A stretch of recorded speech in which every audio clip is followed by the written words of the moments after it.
¿Quién como Dios? Nadie como Dios. El día de hoy vamos a meditar en el Evangelio según San Marcos, pero antes le diremos al Espíritu Santo para que nos ilumine y nos diga qué nos quiere decir hoy la palabra del Señor. En el nombre del Padre, del Hijo y del Espíritu Santo. Amén.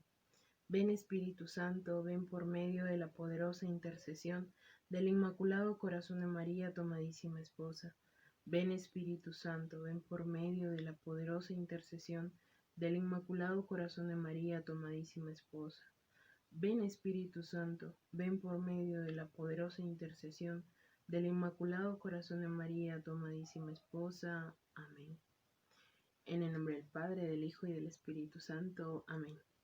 Evangelio según San Marcos, capítulo 1, versículos del 14 al 20. Después que Juan fuese entregado, marchó Jesús a Galilea y proclamaba la buena nueva de Dios.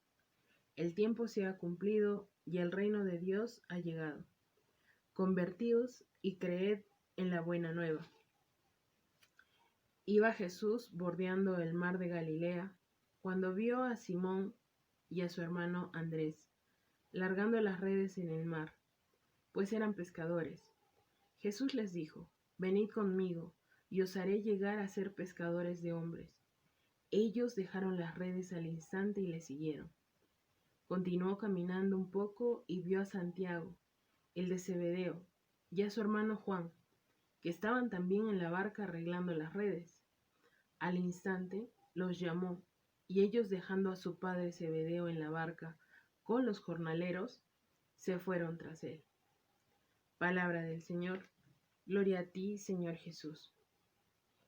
El día de hoy nuestro Señor nos quiere hablar al corazón, porque Él en esta palabra nos va a hacer primero caer en cuenta sobre el llamado que les hace a los apóstoles. Inicialmente, después de que Jesús asciende a los cielos, pues son los apóstoles, antes son los discípulos.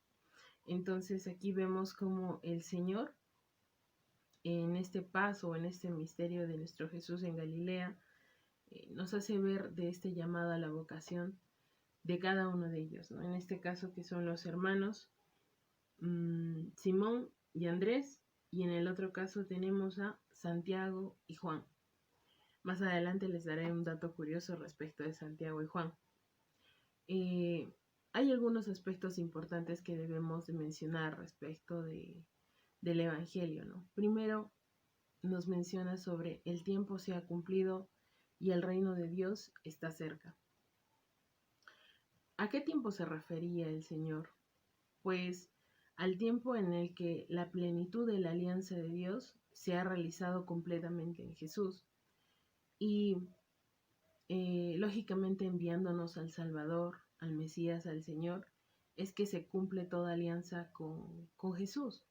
Ya Dios nos lo había prometido en el Antiguo Testamento y en Jesús se planifica la promesa de Dios.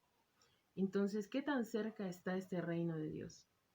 Tan cerca que lo vemos presente en el mismo Jesús, continuamente, en su presencia.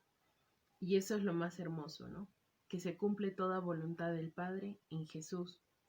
También hay otra parte en el Evangelio que dice: convertíos y creed en la buena nueva. Jesús, como en tantas ocasiones, hoy, ¿qué ocurre? Nos invita a la conversión, nos hace nuevamente el llamado de convertíos y creed en la buena nueva. Y es así que también el Señor nos invita, ¿no? Que acogiendo a esta conversión y a esta buena nueva que es Él, da como fruto amar y dejarse amar. Cree también en la buena nueva, que no es sino también el anuncio de la salvación de Cristo. Todo lo que tenemos, que sabemos de algunos pasajitos dentro de la Biblia, cómo pasó Jesús, qué hizo, cómo actuó, qué palabras nos dejó. Entonces, si uno acoge este anuncio de la salvación, pues lógicamente está creyendo en la buena nueva. Y está creyendo también en esta vida eterna que nos ofrece el mismo Jesús, ¿no? Ahora, hay otra frase dentro del Evangelio muy hermosa que dice: venid conmigo y os haré llegar a ser pescadores de hombres. La invitación es hermosísima, porque Jesús no es que los obliga, les dice, vengan ya mismo, o sea, o si no les va a pasar esto, ¿no? No es una amenaza, no es una coacción. Es que el Señor es un caballero, ¿no? Y hace esa invitación a convertirse, pero sobre todo a ir con Él, ¿no? Dice, venid conmigo y os haré llegar a ser pescadores de hombres. Y como todo lo que procede del amor y no obliga, no coacciona, por eso es que también el Señor en esta ocasión invita, pues es importante dejarnos guiar por Él, permanecer en Él, vivir con Él, para Él. Es de allí que se desprende la vocación del servicio, ¿no? Y esta vocación del servicio da como consecuencia la salvación de las almas, porque no se puede encerrar cuando uno ya tiene ese encuentro personal con Dios, con nuestro Señor, ya no lo puedes encasillar, porque cuando uno ama quiere darlo a los demás a conocer. Y es justamente lo que ocurre cuando dice, ¿no? Y os haré llegar a ser pescadores de hombres. Tu corazón arde tanto que lo único que quieres también es, si bien es cierto, la gloria del Señor, sí, pero también la salvación de las almas. Y estás al pendiente de ello, ¿no? Por eso es que el Señor dice a continuación, después del llamado, ¿no? Después de decir, ven conmigo, también dice, te haré pescadores de hombres, ¿no? Y justamente ser pescadores de hombres es llevar y regalar a Jesús. Llegar a un punto donde nuestra vida se traduzca en esa común unión con Jesús, que nosotros digamos como San Pablo, ¿no? Ya no soy yo quien vive, es Cristo quien vive en mí. Y demos a Cristo, demos a nuestro Señor, ¿no? A conocer a tantas almas sedientas de ese amor que es inagotable, que es una felicidad eterna. Y también hay otra parte en el Evangelio que menciona, al instante, dejando las redes, le siguieron. Fue pronto, fue rápido, al instante, por eso dice, ¿no? Fue ya prácticamente. Y el proceder de cada uno de ellos, como dice la palabra, fue bastante diligente. O sea, no dieron largas, no le dijeron espéranos, déjanos preguntar, cosas así, no le dieron largas. En el caso de Santiago y Juan, ahí viene el dato curioso, se puede desprender de que ellos no eran pobres, porque dice que en el caso de Santiago y Juan dejaron las redes y a su padre Zebedeo con los jornaleros. Pues al nosotros apreciar de que se menciona de jornaleros y que ellos tan solo estaban arreglando las redes, y la misma tradición nos explicita un poco mejor al respecto y precisa de que ellos no sufrían carencia. Se puede decir de que en realidad tenían una posición económica adecuada, incluso por encima del estándar medio, ¿no? Y por eso también tenían jornaleros a su servicio. O sea, en realidad no tenían, si no tenían carencias de nada, imagínense dejarlo todo para empezar desde cero, ¿no? Y, y eso realmente es una respuesta que nos invitaría a nosotros también a responder con esa diligencia, ¿no? Ante el Señor. ¿Diligencia en qué? Porque la invitación nos dice, ¿no? Convertidos ahora también, ¿no? A dar esos pasitos de conversión en el hoy, en el ya, en ir tras las huellas de Jesús, pero ya, ¿no? ¿Y cómo? Sobre todo esos pasitos de conversión que es estar cerca de Jesús hoy mismo, pues en algunas ocasiones nos debe de confrontar a decir qué vicios hay que ir dejando, qué defectos hay que ir trabajando mejor. Sobre todo, ¿no? Como quien diría, volver a nacer, dejar el hombre viejo para dar paso al hombre nuevo. Y a veces uno podría decirse, pero ¿cómo hago esto? Tranquilos, si no sabes cómo volver a nacer, la mamá, la Virgen María, está más que lista para auxiliarnos a cada uno de nosotros. Y la mejor forma de volver a nacer, diría yo, recomendadísimo al 100%, es la consagración total a Jesús por María. Porque te ayuda a ver y a conocer cuáles son las cosas del mundo con las que uno se ha llenado, al conocimiento de uno mismo, reconocer sus miserias, reconocer también que se equivocó, en que uno puede mejorar, que identificar incluso los detalles y las gracias que ya el Señor ha ido regalando, el conocimiento de la Virgen María también, cómo saber que es Madre nuestra, una verdadera y adecuada devoción, el conocimiento de nuestro Jesús, conocerle más en la Eucaristía, amarle, seguirle. Entonces, por eso les digo de que una de las mejores formas 100% comprobadas de volver a nacer es la consagración total a Jesús por María. Y ello va a ser un buen punto de partida para llegar a puerto seguro. Yendo de la mano de la mamá, no hay pierde definitivamente. Y también en otra parte del Evangelio dice, al instante los llamó y acto seguido se fueron tras él. Entonces, nuestro Señor jamás va a tardar, en realidad. Él es siempre pronto a darnos la salvación.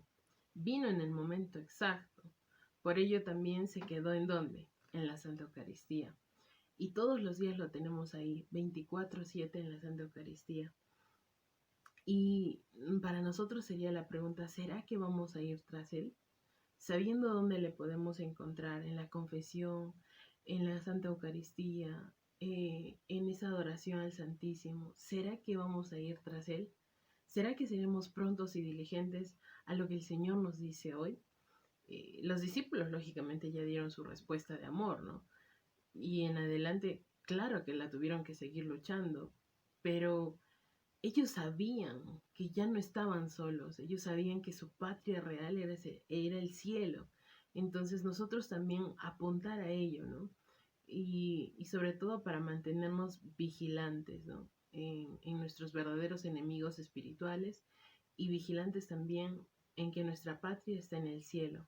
No sacar nuestra vista de allí, ¿no? Y el día de hoy quizás a muchos de nosotros nos toque alguna de estas palabras, ya sea como que el reino de Dios está cerca, convertíos y creed en el Evangelio, venid conmigo y os haré llegar a ser pescadores de hombres, o también la actitud de los discípulos, ¿no? Dejando las redes, lo siguieron. Entonces, definitivamente nos va a exhortar, sí, porque esto hace la palabra de Dios, nos exhorta, nos cuestiona para que sigamos dando esos pasitos, ¿no? La palabra de Dios siempre es viva y eficaz. Y por ende, Él no nos va a obligar tampoco a amarle, pero sí en el hoy, cada uno de nosotros debe darle una respuesta de amor. Y las oportunidades las tenemos en la Santa Eucaristía, en la confesión, para dar esas respuestas de amor. En la meditación de cada uno de los misterios, en el Santo Rosario, procurar asistir a los grupos de oración, formarse. Entonces, hay muchas formas de las cuales podemos retribuirle ese amor a nuestro Señor. Incluso también las cosas cotidianas, además de que el Señor ya nos infunde su gracia en la Santa Eucaristía, en la confesión, pues también en los pequeños detalles, decirle Señor te amo, ¿no? Desde cortar una papa, desde, no sé, cortar la carne, picar las cosas para el almuerzo, la comida, incluso en el trabajo, en el estudio, siendo trabajadores honestos, honrados, estudiantes realmente no solo diligentes, sino también honestos, estudiosos, buenos profesionales. Entonces, esos son detalles de decirle, Señor, mi vida entera está a tu servicio. Yo quiero seguirte, quiero ir tras tus huellas. Y esta es la forma en la que hoy, en el ahora, lo quiero y lo voy a hacer, ¿no? Entonces, cada uno pregúntese, ¿no? Si es que de repente le está costando dar esos pasitos, ¿qué redes me están atando en el día de hoy? ¿Qué redes me están como que atascando en esos pasitos que quiero dar junto a Jesús, ¿no? Y también hacerse la pregunta, ¿de qué forma yo puedo ir tras las huellas de Jesús en el hoy, en el ahora, ¿no? Ir identificando aquella forma de santificarte en el momento presente. Ser santo en el ahorita. ¿Cómo lo puedes hacer?